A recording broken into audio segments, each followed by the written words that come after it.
Baik, saya cepat aja karena waktu saya nggak banyak. Jadi nama saya Fajar, saya dari Astra Digital. Astra Digital itu adalah corporate function baru dari Astra, gitu. Terus sebelumnya tadi sudah diceritakan juga. Kemudian saya langsung masuk aja. Jadi saya mau bahas sebenarnya quick aja sebenarnya apa sih apa yang bisa kita lakukan di digital marketing gitu. Nah, mungkin dari akhirnya yang paparan yang saya coba jelaskan ini akan menjadi sebuah ide baru gitu untuk cara baru pemasaran di industri buku gitu. Next. Oke, ini salah satu quotes favorit saya dari Steve Jobs gitu. Jadi ini salah satu good quotes buat satu inspirational quotes buat kita sebagai marketer.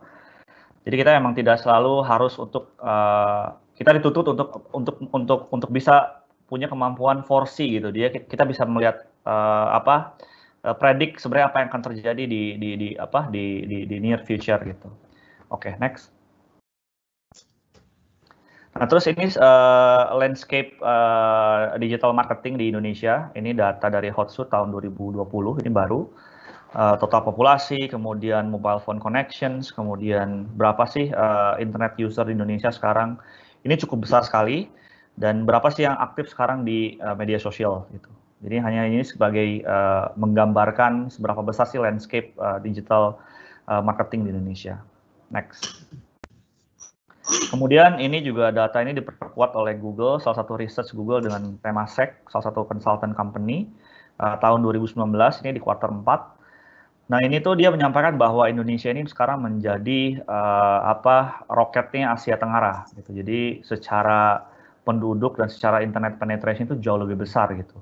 Mungkin secara teknologi Singapura mungkin lebih maju gitu, tapi secara penetrasi market dan potensial marketnya jauh sekali ya dibandingkan dengan Singapura. Singapura cuma 6 juta orang gitu populasinya. Jadi ya marketnya sudah stagnan. Sedangkan Indonesia masih jauh berkembang.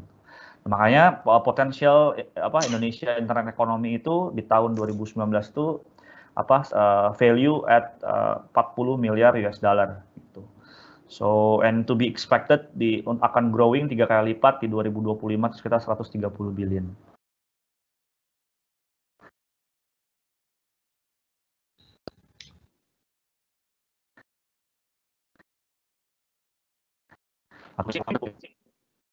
Ya buat Indonesia. Nah, terus masuk lagi, ini adalah beberapa hal yang saya simpulkan, strength-nya digital marketing itu apa sih sebenarnya dibandingkan dengan conventional marketing. Nah, conventional marketing itu sebenarnya ya tidak jelek juga gitu, mereka juga ada kelebihannya masing-masing. Cuman dengan adanya digital marketing ini ada 5 sebenarnya yang saya simpulkan.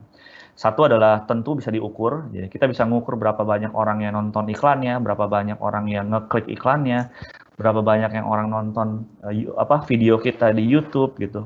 Itu semua bisa diukur, berapa yang like post kita, berapa yang akhirnya beli, dan berapa akhirnya profit dan revenue yang dihasilkan dari iklan yang dilakukan gitu. Jadi kita juga bisa langsung mengukur efisiensi atau kita istilahnya bilangnya ROI atau return on investment dari campaign atau dari digital marketing activities yang kita lakukan. Nah, yang kedua adalah yang paling saya suka adalah highly targeted. Jadi kita bisa target gitu. Sebenarnya potensial user kita seperti apa gitu. Tadi saya cek juga di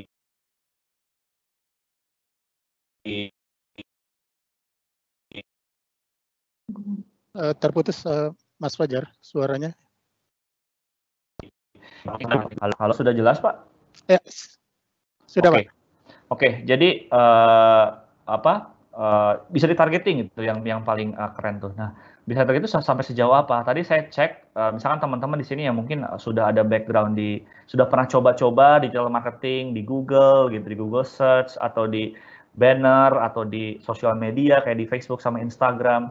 Nah, itu tuh very common itu ada targeting behavior, ada targeting interest. Jadi kita bisa nargetin orang-orang yang memang punya interest atau punya behavior di internet itu, misalkan membaca buku fiksi, dia senang mereview buku, atau dia senang membaca orang tuh sebelum dia membeli buku mungkin dia baca blog mereview buku tersebut.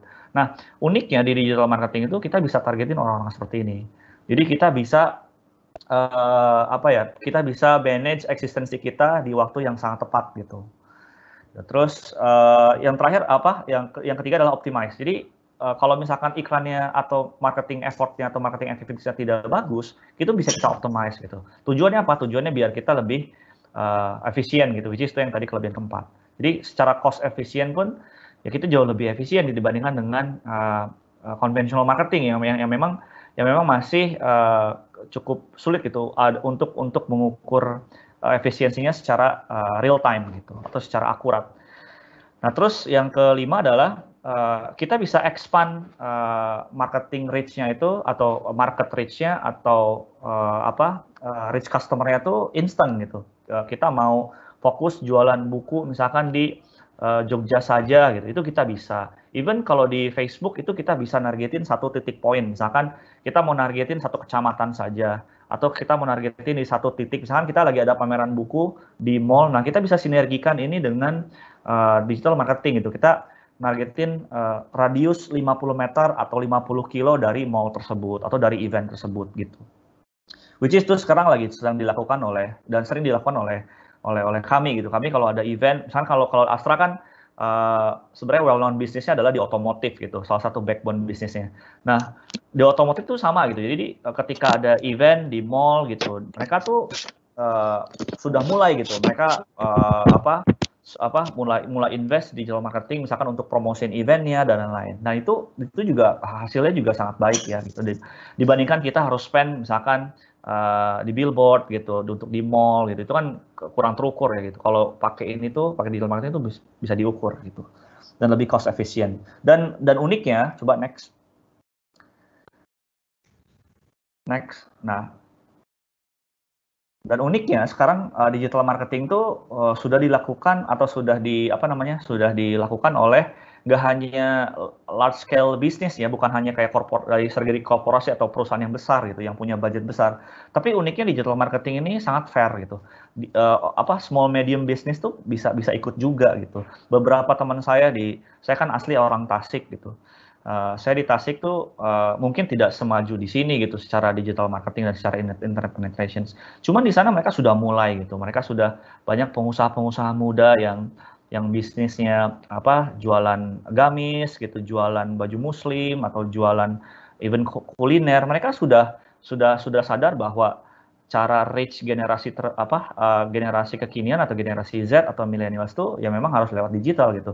Karena kalau kita tidak spend waktu dan invest kita ke sana, somehow nanti ketika si generasi millennials ini atau generasi Z ini yang terbaru ini, ketika mereka sudah punya buying power, mereka tidak tahu bahwa brand ini exist gitu, bahwa bisnis kita itu exist gitu. Makanya invest di digital marketing itu sangat penting gitu untuk sekarang gitu. Karena bukan hanya sekarang saja impact-nya tapi juga nanti gitu. Nah, saya akan cerita sebenarnya digital marketing itu secara fundamental tuh terbagi menjadi 3 konsep. Itu ada paid media, ada own media dan earn media. Jadi nggak hanya bayar semua gitu loh. Jadi jangan bayangkan bahwa digital marketing itu wah mahal gitu. Kita juga bisa mulai scale yang sangat kecil, misalkan invest 500.000 per bulan, 100.000 per minggu itu juga bisa. Banyak teman-teman saya yang yang punya usaha atau startup ya di Jogja gitu, di Bandung, kemudian di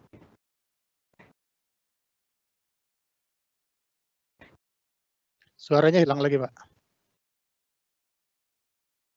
di Tasik. Halo Pak, bisa dengar saya Pak? Ya, silakan Pak. Waktunya. Oke. Nah, jadi konsep ini tuh yang tadi saya itu lebih ke paid media ya. Paid media itu generally dia itu didominasi oleh 2 biggest media ya, digital media platform gitu di dunia, which is to Google dan Facebook gitu, social media. Nah, mereka itu kita bisa bayar itu per klik gitu. Ketika orang klik iklannya itu baru kita bayar. Itu harganya juga variatif. Ada yang dari mulai 300 perak per kliknya, ada yang mulai 1.500 per kliknya gitu, tergantung. Nah, terus kita juga bisa mengembangkan gitu free medianya. Nah, misalkan seperti apa sih yang bisa kita kembangkan? Misalkan organic search atau kita bilang SEO-nya gitu, atau search engine optimization-nya bisa kita monetize, atau social medianya bisa kita monetize gitu. Nah, itu ada di on media.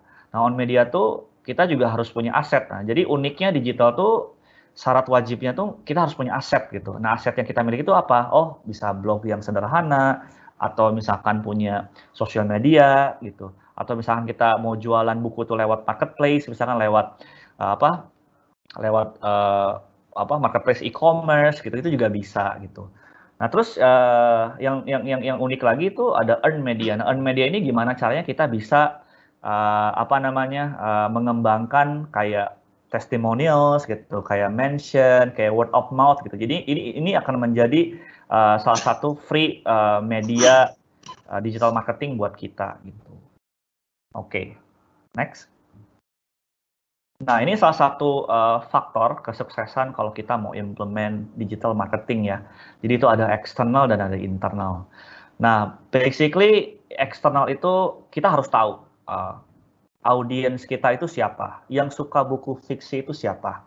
Nah, tadi sudah dipaparkan oleh Pak Wandi ya Pak, untuk target audiensnya pembeli buku itu seperti apa gitu. Nah, saya yakin juga dari teman-teman gitu, dari yang di sini, yang pengusaha-pengusaha penerbit, mungkin secara kasar atau secara kasat mata tahu sebenarnya tuh yang penyuka buku fiksi itu seperti apa, umurnya berapa, gendernya apa. Nah, ini akan jadi basic digital marketing ketika kita mau ini. Dan kita bisa menyesuaikan gitu secara tone and manner-nya, kita sesuaikan dengan desainnya, kita sesuaikan dengan copywriting-nya, dan lain-lain. Gitu. Nah, terus kita harus pick gitu, channel mana yang paling bagus. Nah, channel ini bisa bisa diukur kan, yang tadi saya bilang bisa diukur kan. Ini channel mana yang paling murah, channel mana yang bisa bring transaksi lebih banyak, channel mana yang cost per akuisisinya itu lebih murah gitu. Nah, terus yang paling penting dari semua ini adalah konten.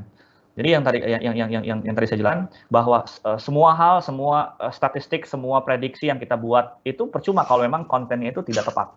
Kontennya itu tidak baik dan tidak tepat sasaran gitu untuk target audiensnya. Jadi memang konten itu is the most important gitu dari seluruh faktor.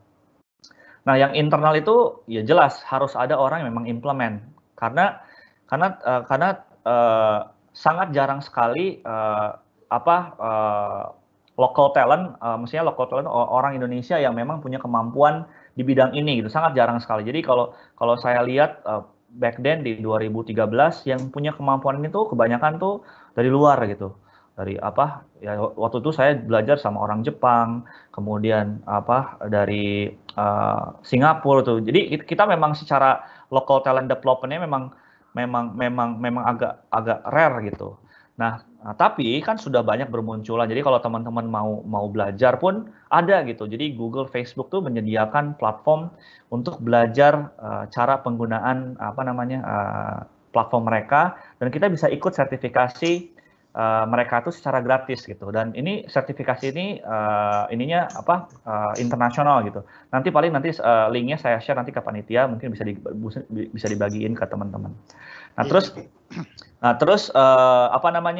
kita juga harus punya aset, harus yang di develop gitu. Dan terakhir adalah yang paling penting, teknologi. Jadi ya mau nggak mau teknologi memang tidak bisa kita pungkiri lah gitu. Jadi ya kita juga harus sadar dan harus bersiap diri bahwa 2-3 tahun dari sekarang mungkin teknologi ini udah sangat maju sekali gitu. Jadi memang kita harus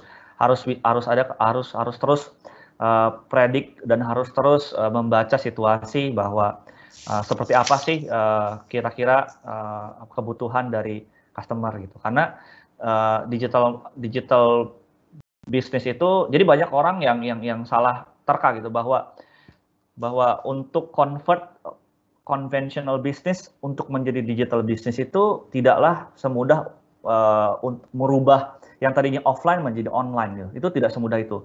Karena digital business itu salah satu syaratnya dia harus convenience, harus simple gitu. Jadi sifatnya itu harus simplify, customer needed gitu. Jadi harus mempermudah gitu, bukannya mempersulit, tapi justru harus mempermudah, dan harus